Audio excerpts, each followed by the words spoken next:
ஆக மொத்தம் ஆரோக்கியமா இருக்கணும். நான் சுத்தி வளைச்சு ஐயோ பேசிட்டே இருக்கீங்க விஷயத்துக்கு வாங்க அப்படின்னு சில பேருக்கு தோணுதா? விஷயத்துக்கு வரேன். இதெல்லாம் சொன்னா தானே உங்களுக்கு புரியும். அதனாலதான் சொல்றேன். நான் ஆரோக்கியம் ரொம்ப முக்கியங்க. ஆரோக்கியம் இருந்தாதான் எதை ஒன்றையும் உங்களால சாதிக்க முடியும்.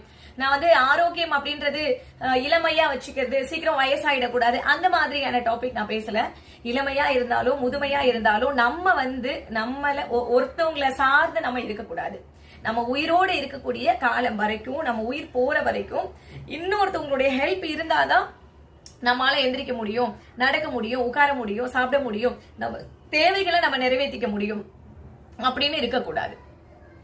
நான் அதை எப்ப உணர்ந்தேன் அப்படின்னு சொன்னா, எனக்கு குழந்தை பிறந்தப்போ ஒரு இந்த 4-5 நாட்கள் இல்ல ஒரு 1 வீக் நம்ம ஹாஸ்பிட்டல்ல இருப்போம் இல்லையா? அப்போ சிசேரியன் அப்படின்னா இன்னொருத்தவங்களோட ஹெல்ப் நமக்கு தேவை. அப்போ நமக்கு தேவை அப்படின்றப்போ எந்திரிக்க முடியாது, திருப்பி படுக்க முடியாது,